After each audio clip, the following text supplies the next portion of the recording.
Hello दोस्तों, आज हम प्रीएम्बल का क्विक रिवीजन करेंगे और फ्लो चार्ट के रूप में करेंगे। इस स्लाइड के बाहर देखिए क्वेश्चंस बनते नहीं हैं, वो बीपीएससी हो, यूपीएससी हो और क्या यूपीपीसीएस हो।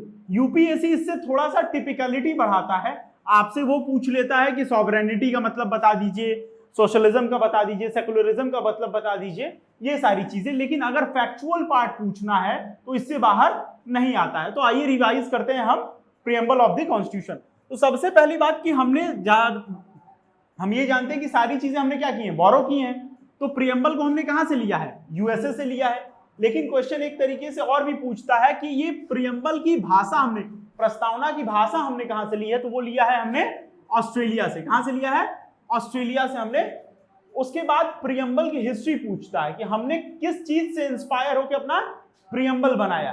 तो हमने उद्देश्य प्रस्ताव, जिसको इंग्लिश में ऑब्जेक्टिव रेजोल्यूशन भी बोलते हैं, इससे क्या हो गया, इंस्पायर होकर हमने क्या किया, प्रीएम्बल बनाया।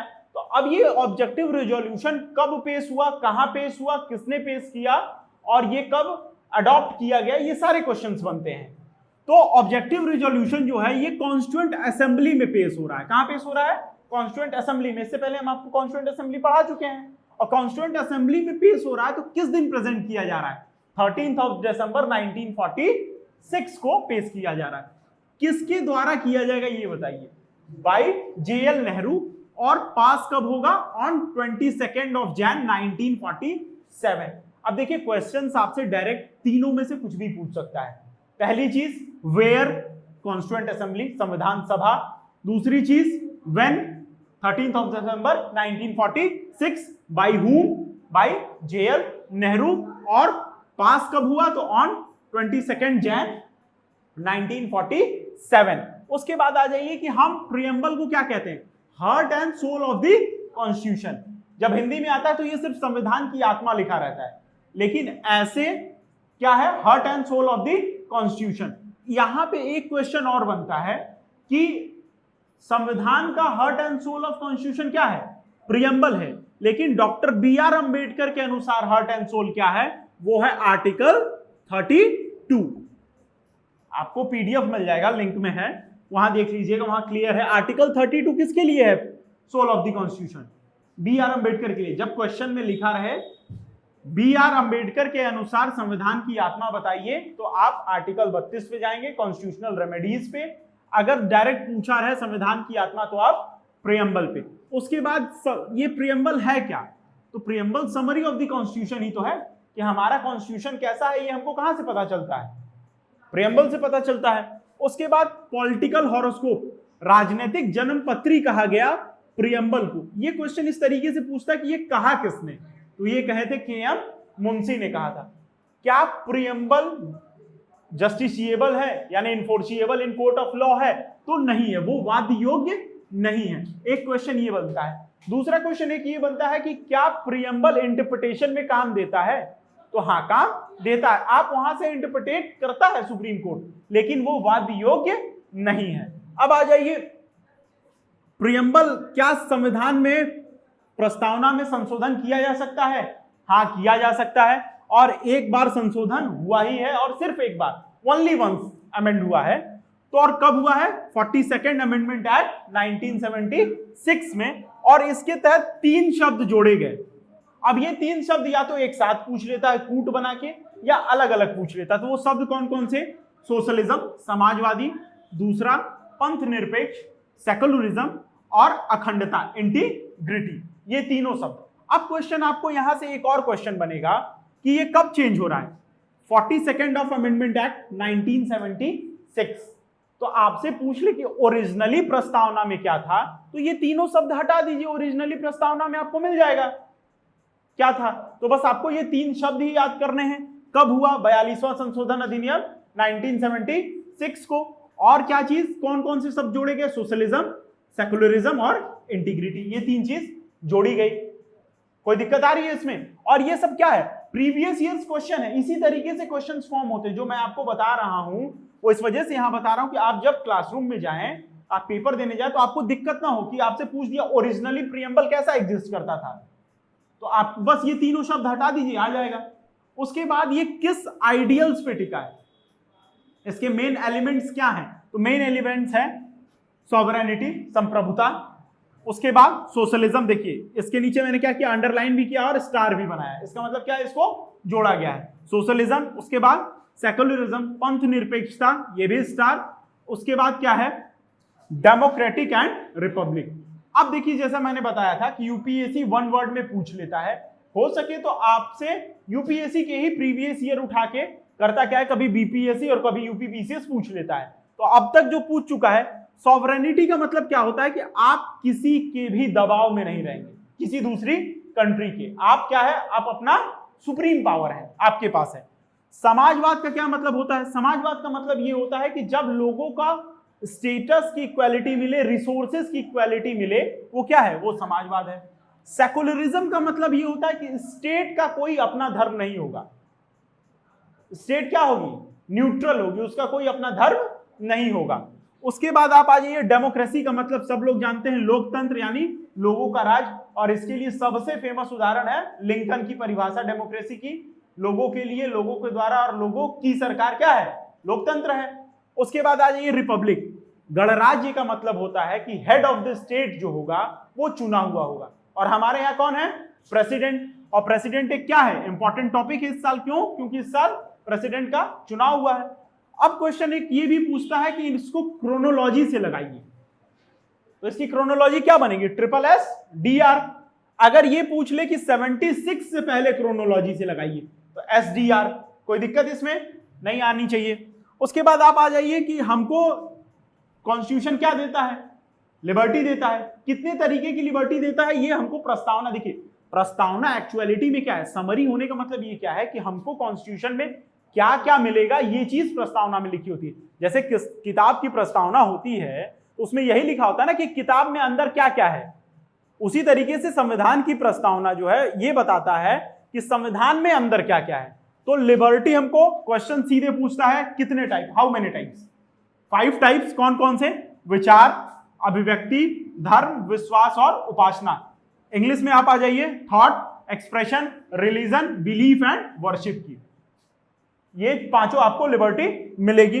उसके बाद आपको जस्टिस मिलेगी, कितने तरीके की, 3 तरीके की। कौन कौन सी, सोशल, सामाजिक, इकोनॉमिकल, आर्थिक, और राजनीतिक, पॉलिटिकल, ये तीनों जस्टिस मिलेगी। उसके बाद आपको इक्वालिटी मिलेगी, किस चीज की, स्टेटस एंड अपॉर्चुनिटी, अवसर एवं प्रतिष्ठा की समानता मिलेगी। अब देखिए यहां पे इतना आप स्क्रीनशॉट ले लीजिए, उसके बाद मैं समझाता हूं।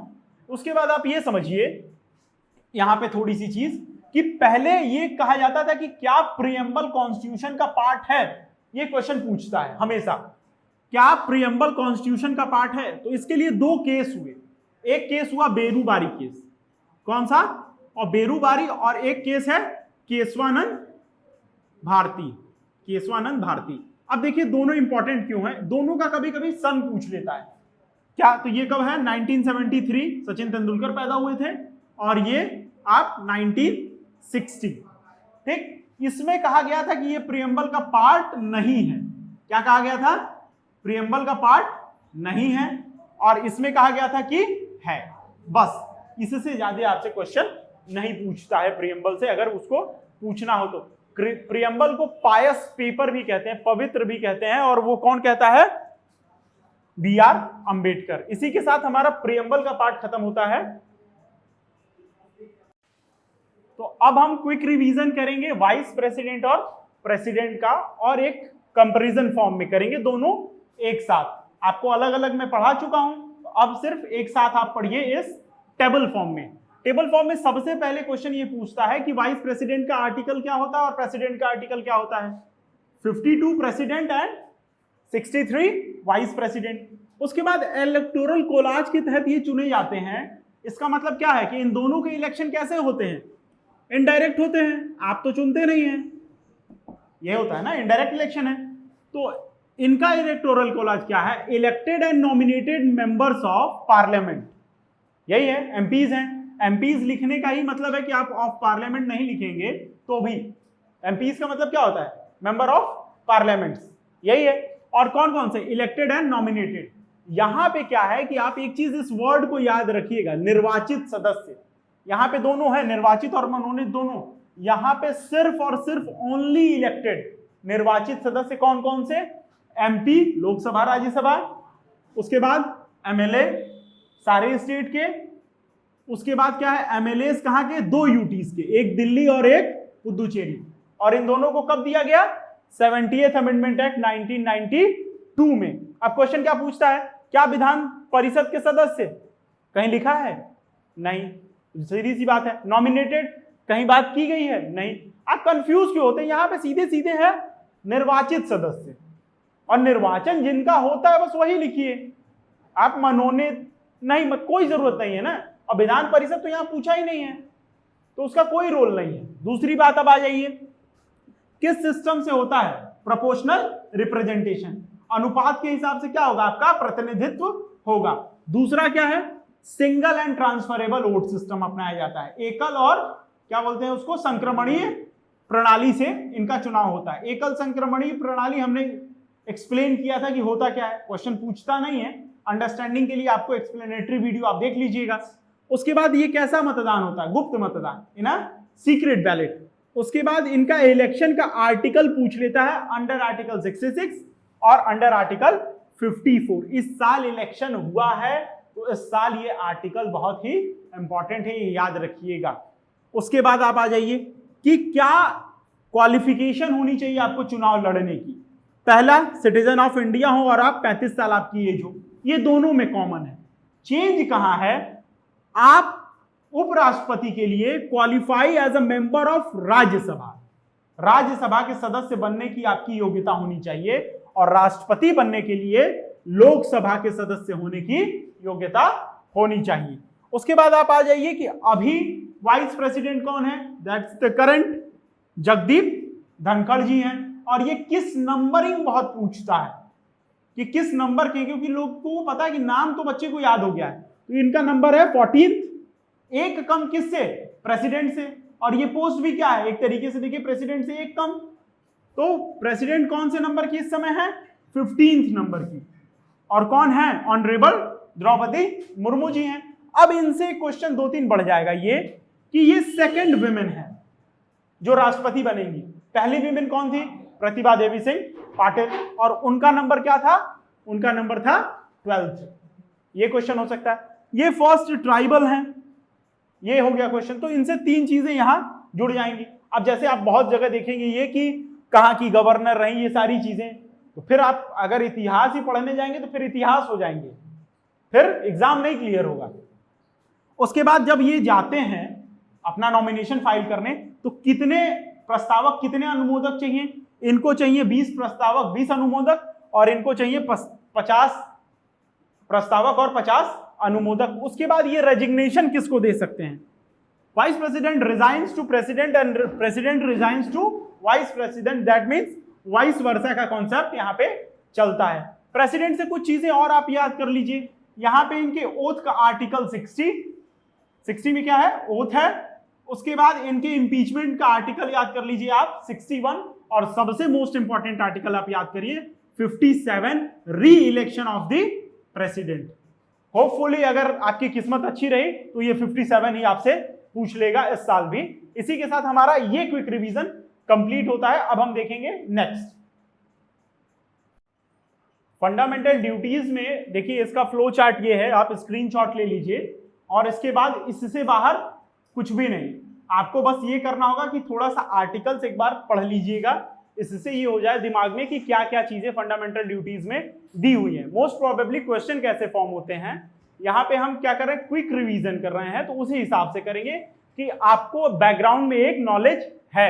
इस वजह से नहीं, ये एक्सप्लेनेटरी क्लास नहीं कि मैं आपको सब कुछ एक्सप्लेन करूंगा। तो फंडामेंटल ड्यूटीज में सबसे पहला क्वेश्चन ये पूछता है कि इस फंडामेंटल ड्यूटीज किसके किसके ऊपर एप्लीकेबल है। जैसे फंडामेंटल राइट्स क्या थे? फॉरेनर्स को भी मिले थे और सिटीजन्स को भी मिले थे, लेकिन फंडामेंटल ड्यूटी ओनली सिटीजन्स को अवेलेबल है। किसको? आप कर्तव्य करने की बात किसको कहेंगे? सिर्फ नागरिकों को कहेंगे, दूसरों को तो कह नहीं सकते। दूसरी बात, इसका आइडिया हमने कहां से लिया? इसको कहां से बोरो किया है हमने? तो यूएसएसआर अगर ऑप्शन में दिया है तो यूएसएसआर, अगर रशिया ऑप्शन में दिया है तो रशिया। उसके बाद ये क्वेश्चन पूछता है कि ये किस पार्ट में है? तो पार्ट 4A। अब यहां ए लगा है तो जाहिर सी बात है कि किसी न किसी अमेंडमेंट एक्ट के तहत आया है, इस पार्ट को जोड़ा गया है। इस पार्ट को जोड़ा गया है 42वें संशोधन अधिनियम 1976, also known as mini constitution. ये आपको पता है मिनी कॉन्स्टिट्यूशन कहा जाता है। उसके बाद किस आर्टिकल में रखा गया है, तो डीपीएसपी के बाद 51A और sub article A to K, और K की प्लेस वैल्यू रीजनिंग अगर आप पढ़ रहे होंगे तो कितना है 11, कोई दिक्कत, तो कितने हैं 11 टोटल है। अब क्वेश्चन इस तरीके से भी पूछ लेता है कि अभी तो टोटल 11 हैं, लेकिन ओरिजिनली जब इसको 76 में लाया गया तब कितने थे, तो तब थे 10, मूलतः कितने थे 10 आर्टिकल थे, और 11th आर्टिकल को जोड़ा गया। और 11th आर्टिकल को कब जोड़ा गया, ये जोड़ा गया 86 अमेंडमेंट एक्ट 2002। इसी के तहत क्या जुड़ा था 21A, इसी के तहत क्या हुआ था 45 का सब्जेक्ट चेंज किया गया था। ये बातें हमने पढ़ी हैं। तो इसमें कहा क्या गया, इसमें कहा गया कि ये ड्यूटी ऑफ पेरेंट्स है, अभिभावकों की का है, कर्तव्य है कि वो अपने 6 से 14 साल के बच्चों को क्या करें, स्कूल भेजें। क्यों, क्योंकि 21 का ए कहता है कि ये 6 से 14 साल के बच्चों का मूल अधिकार है कि उनको फ्री एंड कंपलसरी एजुकेशन मिले, और 45 ने अपना सब्जेक्ट ही चेंज कर दिया है। तो ये हम डीपीएसपी में पढ़ेंगे। तो क्वेश्चन आपसे 11th इसी वजह से ज्यादा पूछता है, जो ये आप पढ़ते हैं 51 के ए का के, ये आपसे बार बार क्यों पूछता है, क्योंकि ये जोड़ा गया आपको 86 अमेंडमेंट एक्ट में। एक क्वेश्चन और पूछता है कि at the commencement of the constitution, जब संविधान के प्रारंभ में फंडामेंटल ड्यूटीज कितनी थी, तो लड़के को ये लगता है कि 10 वाला तुरंत ऑप्शन क्लिक, यहां नहीं। आप क्या पूछ रहा है, कमेंसमेंट ऑफ कॉन्स्टिट्यूशन कब हो रहा है, 26 जनवरी 1950 को लागू हो रहा है संविधान ना हमारा, उस दिन फंडामेंटल ड्यूटीज है नहीं है। आप लोग को जब मैं क्वेश्चन करा रहा था सैंपल्स, तो आपने भी ये गलती की थी, वहां पे आंसर होगा 0 या नन ऑफ द अबव, अगर ऑप्शन में है तो। इस बात को एकदम दिमाग में बैठा लीजिए। 1950 को नहीं है हमारे कॉन्स्टिट्यूशन में, हमारे कॉन्स्टिट्यूशन में कब जोड़ा है ये 76 में, हाँ, और 11th कब जोड़ा है 2002 में। तो इसी से क्वेश्चन फंसाता है। अब ये किसकी रिकमेंडेशन पे बना था, सरदार स्वर्ण सिंह की रिकमेंडेशन पे। एक बार यूपीएससी जो है ये भी पूछ चुका है कि मतलब ये क्या फंडामेंटल ड्यूटीज के लिए सिर्फ एक यही कमेटी बनाई गई, नहीं, वर्मा कमेटी भी बनाई गई, और किसके लिए बनाई गई, फंडामेंटल ड्यूटीज के लिए ही।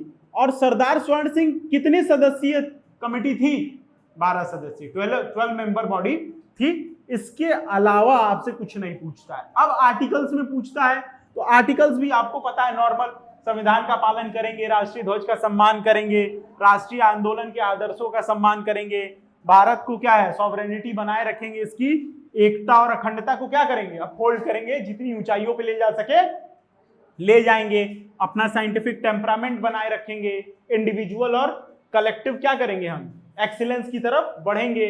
यही सारी चीजें बात कही गई हैं। तो इसमें बस आपको इतना ही पढ़ना है फंडामेंटल ड्यूटीज में, एग्जाम टाइम्स बस इतना, that's all for fundamental duties.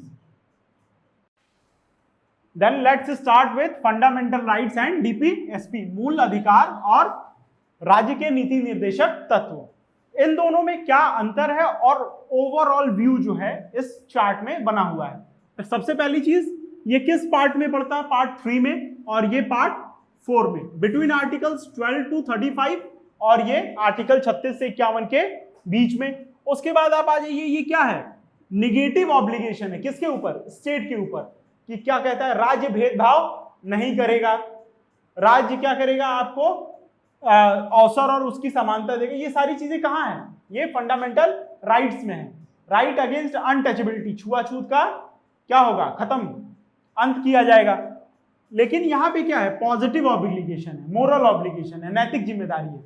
राज्य यूनिफॉर्म सिविल कोड लाएगा, राज्य क्या करेगा, एनवायरमेंट का बढ़ावा देगा, राज्य क्या देगा, equal pay for equal work, free legal aids. ये बातें जब की जाती है तो वो कहां की जाती हैं, डीपीएसपी में। उसके बाद आप आ जाइए, एम एस्टेब्लिश करने का क्या है, मतलब फंडामेंटल राइट क्या स्थापित करता है, संविधानवाद। संविधानवाद का मतलब होगा कि संविधान जो है अपने मन से कोई नहीं चलाएगा, स्टेट जो है अराजक नहीं हो जाएगा, वो चलेगा किसके हिसाब से, संविधान के हिसाब से। उसी को कहते हैं कॉन्स्टिट्यूशनलिज्म।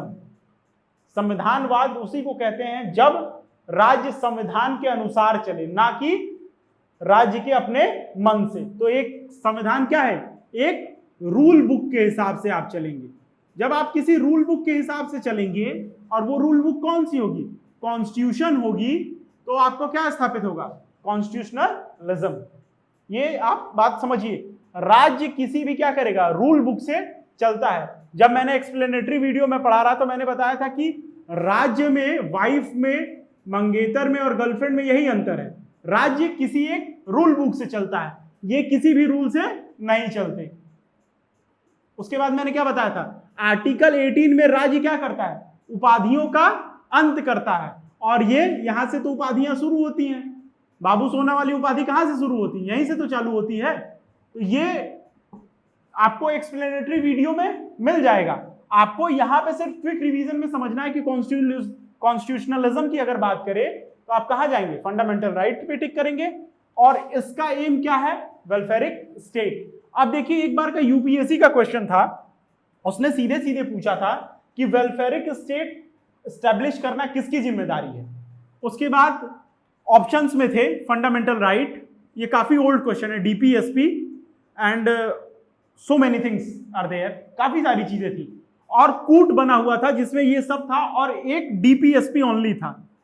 तो बहुत उस साल जो है बहुत ये आया कि अरे नहीं, मतलब ये भी सब मिला के तो वेलफेरिक स्टेट बनाते हैं। तो यूपीएससी ने कहा आर्टिकल 37 याद है ना, भूल जाओ, वेलफेरिक स्टेट एम किसका है, डीपीएसपी का है, और जो ऑप्शन डीपीएसपी ओनली था वही सही हुआ। तो आप एक चीज यहां पे याद रखिएगा, कल्याणकारी राज्य बनाना ही क्या है, राज्य का काम है, वही उसका एम है। उसके बाद आप आ जाइए, ये क्या देता है आपको, राजनीतिक लोकतंत्र देता है, चुनने का अधिकार इसी में तो आता है, ये राजनीतिक लोकतंत्र देता है। और ये क्या, सामाजिक और आर्थिक लोकतंत्र की स्थापना करता है। तभी तो आपको क्या होता है, सामान्य कार्य के लिए समान वेतन, ये कहां है, डीपीएसपी में है। मैटरनिटी रिलीफ, ये कहां है, डीपीएसपी में। ये क्या कर रहा है, आपको सोशल डेमोक्रेसी ही तो दे रहा है, एक जगह विमेन को, एक जगह सबको, ये मिल तो रहा है। ये सारी चीजें कहां आती हैं, इसमें आती हैं। अब ये बताइए, ये जस्टिसिएबल है, वाद योग्य है, और इसके हनन पे आप डायरेक्ट कहां जा सकते हैं, सुप्रीम कोर्ट। और सुप्रीम कोर्ट इसके लिए कितने तरीके की रिट जारी करता है, 5। ये आपको पता है। ये क्या है, वाद योग्य है, नहीं, वाद योग्य नहीं है। इसका कोई भाई मोरल ऑब्लिगेशन है, तो इसके हनन की तो कोई बात ही नहीं होती है। ये तो राज्य को निर्देश दिया गया है ना कि राज्य करे, आपको तो कोई निर्देश नहीं है। अब अगला आ जाइए, ये कैसा है, ये बताइए। ये व्यक्तिवादी है, इंडिविजुअल सेंट्रिक है। जो फंडामेंटल राइट्स है वो क्या कहता है, उपाधियों की अंत की बात करता है, छुआछूत की बात करता है, right to sleep, right to travel abroad, right to education, ये सब क्या है, आपको किसी एक व्यक्ति को मिलते हैं। और ये जब बात करते हैं तो ये सोसाइटी सेंट्रिक, एनवायरमेंट की बात कर रहे हैं, टॉक्सिकेशन की बात जब चलती है, यूनिफॉर्म सिविल कोड की बात, इंटरनेशनल पीस की बात, तो ये क्या बात कर रहे हैं, सोसाइटी, वसुधैव कुटुंबकम की एक तरीके से बात है यहां पे। उसके बाद आप आ जाइए, अलग से फंडामेंटल राइट को कोई भी लेजिस्लेशन नहीं चाहिए होता है अपने आप को इन्फोर्स कराने के लिए। इसका मतलब ये है कि अगर आपका ये हनन होता है तो आप डायरेक्ट सुप्रीम कोर्ट तो जा ही सकते हैं। और अलग से कानून बनाया गया है कि अनटचेबिलिटी अगर नहीं मिलेगा तो कानून नहीं, सीधी सी बात है, अगर अनटचेबिलिटी नहीं हो डायरेक्ट कोर्ट जाइए। लेकिन ये बताइए, equal pay for equal work के लिए मनरेगा, अलग से क्या चाहिए इसको, सेपरेट लेजिस्लेशन चाहिए इसको। यूनिफॉर्म सिविल कोड सिर्फ गोवा में है, अभी हमको पूरे देश में चाहिए, तो उसके लिए क्या आएगा, एक अलग से कानून आएगा। इसको अलग से कानून नहीं चाहिए इन्फोर्स होने के लिए, ये सेल्फ इन्फोर्स्ड है। और इसको क्या चाहिए, अलग से कानून चाहिए। एक चीज यहां पे छूट गया था, वो ये था कि ये कहां से लिया गया है, इंस्पायर्ड बाय यूएसए। और यूएसए के किससे, बिल ऑफ राइट्स से, ये हम लोग पढ़े थे। और ये कहां से है, आयरिश कॉन्स्टिट्यूशन आयरलैंड से। इसी के साथ हमारा फंडामेंटल राइट्स और डीपीएसपी का जो कॉन्सेप्ट है वो यहां पे पूरा क्लियर होता है। धन्यवाद।